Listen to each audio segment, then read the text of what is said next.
Hello, good to see you. I've read the assignments. The scores are posted on course web. Current available points are 40.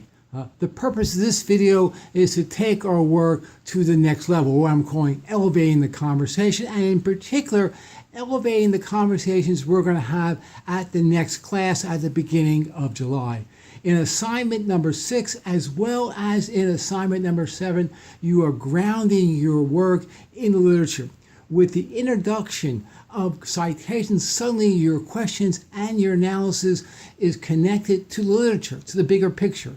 In our next class, when you're sharing your protocol, we want you to be prepared to practice linking your question and the analysis of questions back to the literature.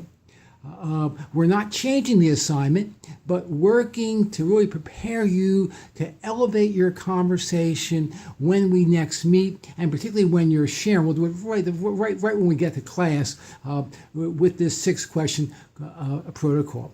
Please be careful and aware that we're not simply adding references to the end of the protocol. If you go in and look at the example for assignment 6, you see that the references are embedded, the citations are embedded right in the questions, and then at the end of the protocol are the full citations are there. That's really the expectation.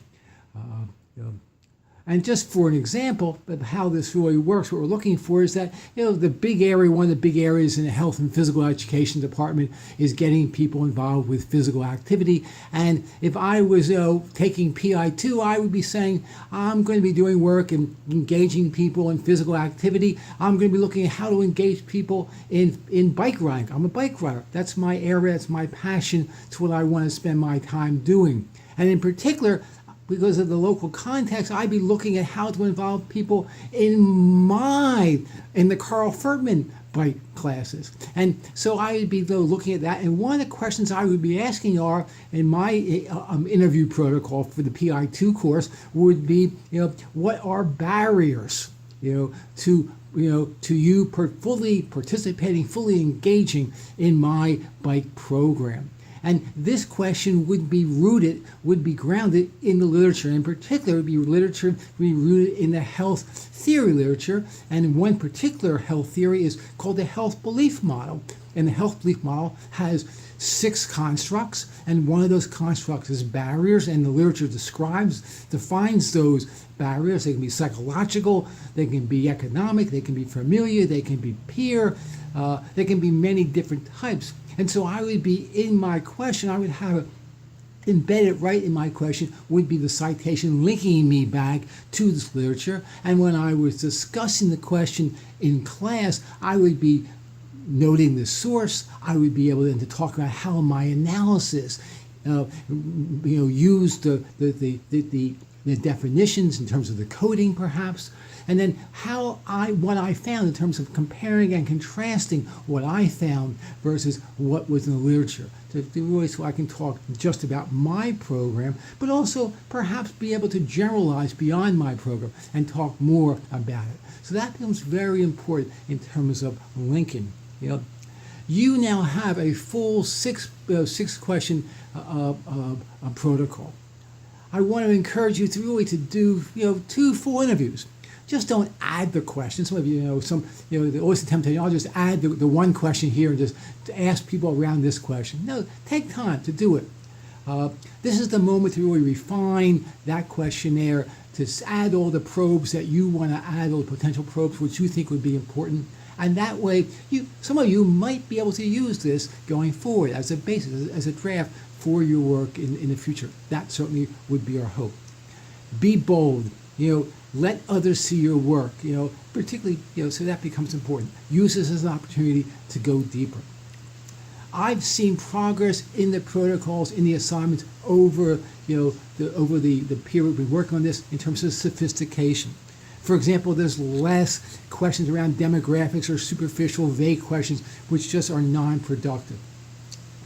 The most recent protocols, in many cases, are moving very quickly into deeper areas, touching our knowledge, but also reaching into people's attitudes, their experience, their emotions, their beliefs. Word choice is improving. And also people are being more concise and direct. For example, early on, some people were using the word should. In these later editions, and later drafts, we're now seeing questions which are much stronger. What do you recommend? What directions do we need to take, as opposed to what should we be doing? So we like that kind of word. People talked about, as they've been doing this work, that they've been making discoveries, and that's part of the work. You go deeper, you make discoveries. Likewise, it's almost as if you're peeling back an onion. Oftentimes, we are making information visible. We're illuminating it, and that becomes important. Oftentimes, information is hidden from us, and as we ask our questions, people begin to hear this, and that becomes a great benefit and a real contribution of your work, kind of illuminating ideas, sharing ideas, letting people share ideas. I want to talk briefly about screening questions. As you go forward, you will develop criteria for whom you interview. It can be demographics, ethnicity, gender, school level, health status. It can also be a condition. Did the person participate in the program? Did they fail a course? Are they a student athlete? These are screening questions that are asked prior to the interview, which will allow you to know exactly who you are talking to at the time of the interview, and you won't need to waste any time deciding who this person is. You'll know exactly who they are before they walk in the door. At this higher level work we're striving for in our next meeting, we're really aspiring to give voice to people's beliefs, values, ideas, wishes, and needs. You are working for social justice and really to improve human condition. This is not the place to talk around study design, to mention mixed methods, to talk around future considerations or implications. We can do that later in a different section. You are simply trying to be a vessel for the people who you interview to be heard. I want to hear their words. I want you to be able to hear their words. And then when you're discussing your interviews with your colleagues, we want to hear how their words, measure with, how they conflict, how they reflect, or how they align with the literature to help you understand how to solve problems. We're looking forward to hearing the two references you select and how you ground link your work with literature. Our hope is to hear during the sharing about what you learn by talking with people, and that you bring their voices, the people who you interview, their voices into your conversation with your peers. The end result is a much richer, meaningful, and insightful conversation. We're looking forward to seeing you. Take care.